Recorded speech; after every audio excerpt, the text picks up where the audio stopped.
बिस्मिल्लाहिर्रहमानिर्रहीम अस्सलाम वालेकुम। मैं फैसल यासीन ते तुसां देख रहे जे तुहाडा अपना चैनल विलेज फूड 786। अज असां बनावांगे मटन यखनी पुलाव। बड़ा ही मज़ेदार बनदा वा ते बनावांगे भी रिवायती अंदाज दे नाल। ते वीडियो शुरू करन तो पहले साडी एक छोटी जी रिक्वेस्ट आ कि अगर तुसां साडे चैनल ते नवें आए जे ते चैनल नूं हुणे सबसक्राइब कर लो ते नाल ही बैल दा बटन दाब दिओ ताकि साडियां ਇਹੋ ਜਿਹੀਆਂ रिवायती रेसिपियां दी नोटिफिकेशन ਤੁਹਾਨੂੰ सब तो पहले ते टाइम ना मिल सकन। तो चलो अल्लाह नबी का नाम लैके अस मटन यखनी पुलाव बनाना शुरू कर दें। सब तो पहला अस यखनी तैयार करांगे। यखनी तैयार करने वास्ते सानू लोड़ पेगी गोशत अस हड्डी वाला ले आए तुम देख सकते जे। इस तो इलावा सानू लोड़ पेगी बादियां दे फुल, जीरा, दालचीनी, लौंग, बड़ी इलायची, सुक्का धनिया, लसन दे 3 जवेले, अगर छोटा साइज है तो 4 तो 5 भी लै सकते जी। नमक जरूरत के मुताबिक शामिल करांगे तो पानी असा शामिल करांगे। असा गर्म मसाले की एक गुटली तैयार करांगे। बिस्मिल्लाहिर्रहमानिर्रहीम। गुटली च ऐड करांगे असा खुश्क धनिया,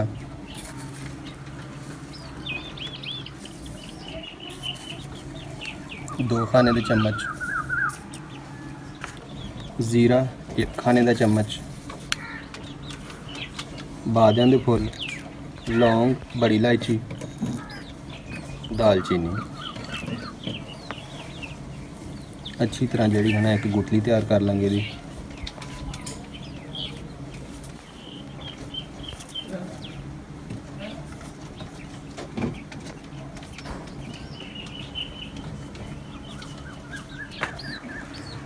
बिस्मिल्लाहिर्रहमानिर्रहीम। हाँ जी शामिल करांगे असा गोश्त,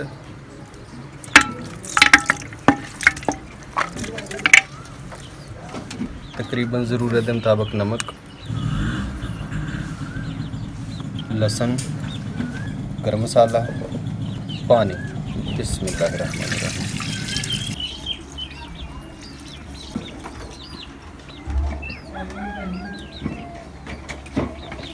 ढक्कन से थोड़ा जिहा आटा लावांगे। बिस्मिल्लाहिर्रहमानिर्रहीम।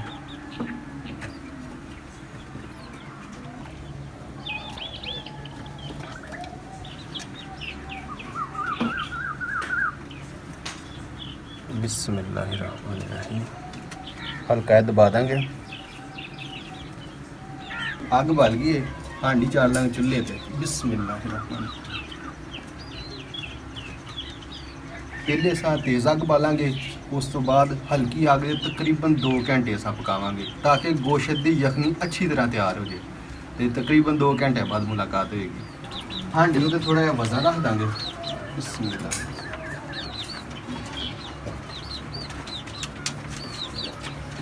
अल्हम्दुलिल्लाह 2 घंटे मुकम्मल हो गए ने। यखनी तैयार हो गई। कि नहीं एक दफ़ा चेक कर लेने। अग बंद कर लेंगे।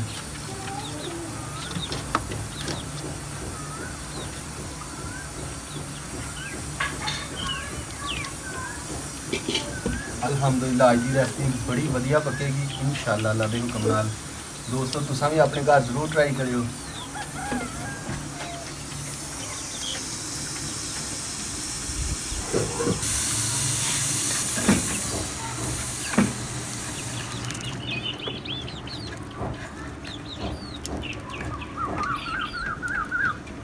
अल्हम्दुलिल्लाह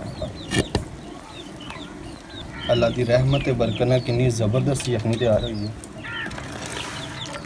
अल्हम्दुलिल्लाह बहुत ज़बरदस्त जरा ना गोश्त गलिया है।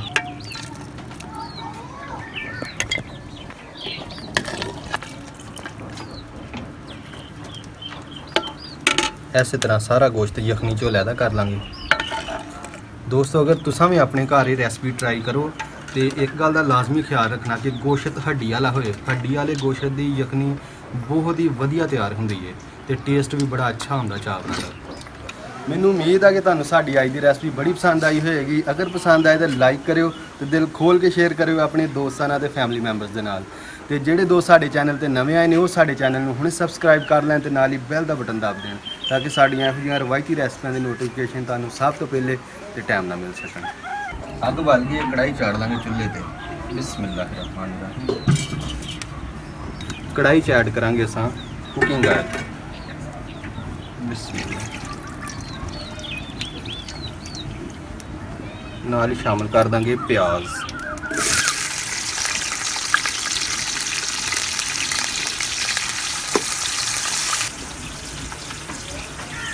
ਪਿਆਜ਼ਾਂ ਨੂੰ ਸੁਨਹਿਰੀ ਗੋਲਡਨ ਕਰਾਂਗੇ ਅੱਛੀ ਤਰ੍ਹਾਂ।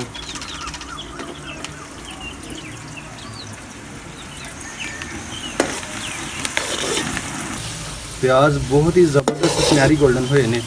ਥੋੜੇ ਜਿਹੇ ਪਿਆਜ਼ ਨਾਲ ਗਾਰਨਿਸ਼ ਵਾਸਤੇ ਕੱਢਾਂਗੇ। ਬਿਸਮਿਲ੍ਲਾ।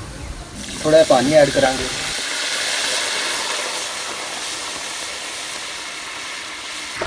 ਹਰੀ ਮਿਰਚ ਸ਼ਾਮਿਲ ਕਰਾਂਗੇ। ਨਾਲ ਹੀ ਸ਼ਾਮਿਲ ਕਰ ਦਾਂਗੇ ਟਮਾਟਰ ਇਸ ਤਰੀਕੇ ਨਾਲ ਕਟਾਈ ਕਰਕੇ। ਅਲਹਮਦੁਲਿਲਾ ਸਬਜ਼ ਮਸਾਲਾ ਬਹੁਤ ਹੀ ਅੱਛਾ ਫਰਾਈ ਹੋਇਆ ਹੈ। ਹੁਣ ਅਸੀਂ ਐਡ ਕਰਾਂਗੇ ਗੋਸ਼ਤ। ਬਿਸਮਿਲ੍ਲਾਹਿਰ ਰਹਿਮਾਨਿਰ ਰਹੀਮ।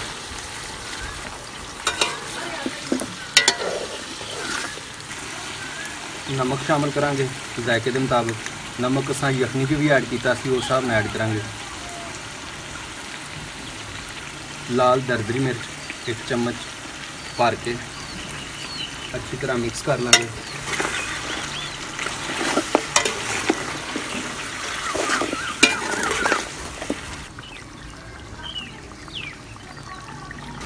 ਅਲਹਮਦੁਲਿਲਾ ਸਾਰੀਆਂ ਚੀਜ਼ਾਂ ਬਹੁਤ ਹੀ ਅੱਛੀਆਂ ਫਰਾਈ ਹੋਈਆਂ ਨੇ। ਹੁਣ ਅਸੀਂ ਸ਼ਾਮਿਲ ਕਰਾਂਗੇ ਪਾਣੀ। ਚਾਵਲਾਂ ਤੋਂ 1.5 ਗੁਣਾ ਜ਼ਿਆਦਾ ਪਾਣੀ ਸ਼ਾਮਿਲ ਕਰਾਂਗੇ। ਜਿੰਨੇ ਚਾਵਲ ਉਹਨਾਂ 1.5 ਗੁਣਾ ਪਾਣੀ। ਤੇ ਪਾਣੀ ਦੀ ਜਗ੍ਹਾ ਅਸੀਂ ਯਖਨੀ ਐਡ ਕਰਾਂਗੇ।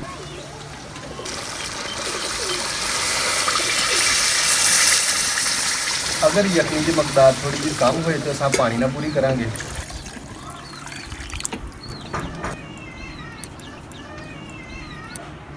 बिस्मिल्लाहिर्रहमानिर्रहीम। पानी में अच्छा जा उबाला दवावांगे, उस तो बाद चावल ऐड करांगे। बिस्मिल्लाहिर्रहमानिर्रहीम। अल्हम्दुलिल्लाह पानी में बहुत ही अच्छा उबाला आया है। चावलों में एक दफ़ा धो लिया पानी ना, ये ऐड कर देंगे। बिस्मिल्लाह।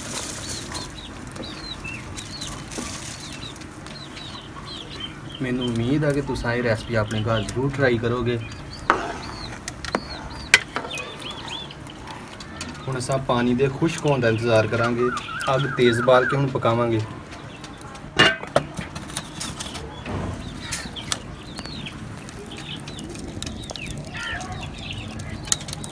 इस पॉइंट ते असां नमक की मकदार भी चैक कर सकते हैं, तेज़ आ के हल्का है।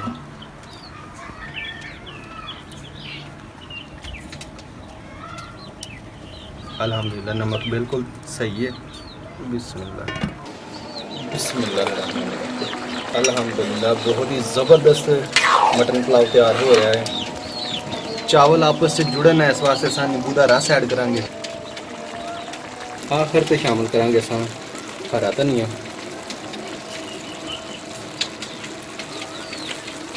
नाल ही शामिल कर देंगे ज़ीरा।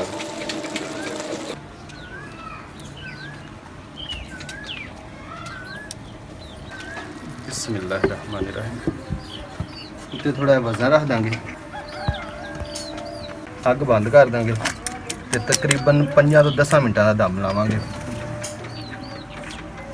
अल्हम्दुलिल्लाह दम मुकम्मल हो गया है। बिस्मिल्लाहिर्रहमानिर्रहीम। बिस्मिल्लाह।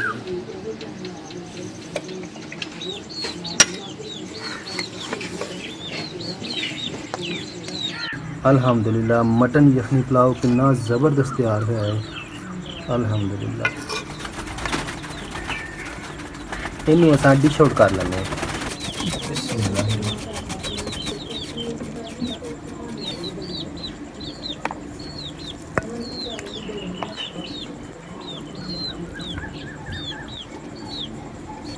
थोड़ी जी गार्निश कर लेंगे। बिस्मिल्लाहिर्रहमानिर्रहीम। अल्हम्दुलिल्लाह देखो गोश्त कितना ज़बरदस्त गलिया है। अल्हम्दुलिल्लाह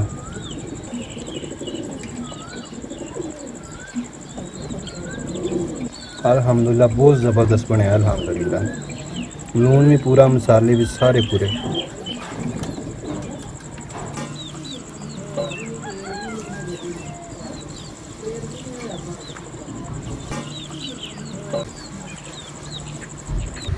ਇਹੋ ਸੀ ਸਾਡੀ ਅੱਜ ਦੀ ਰੈਸਪੀ। ਆਪਣਾ ਬਹੁਤ ਸਾਰਾ ਖਿਆਲ ਰੱਖਿਓ, ਦੁਆਵਾਂ 'ਚ ਸਾਨੂੰ ਯਾਦ ਰੱਖਿਓ। ਇਨਸ਼ਾਅੱਲਾ ਅਗਲੀ ਰੈਸਪੀ ਨਾਲ ਮੁਲਾਕਾਤ ਹੋਏਗੀ। ਮੈਨੂੰ ਦਿਓ ਇਜਾਜ਼ਤ। ਅੱਲਾ ਹਾਫਿਜ਼। ਪਾਕਿਸਤਾਨ ਜ਼ਿੰਦਾਬਾਦ।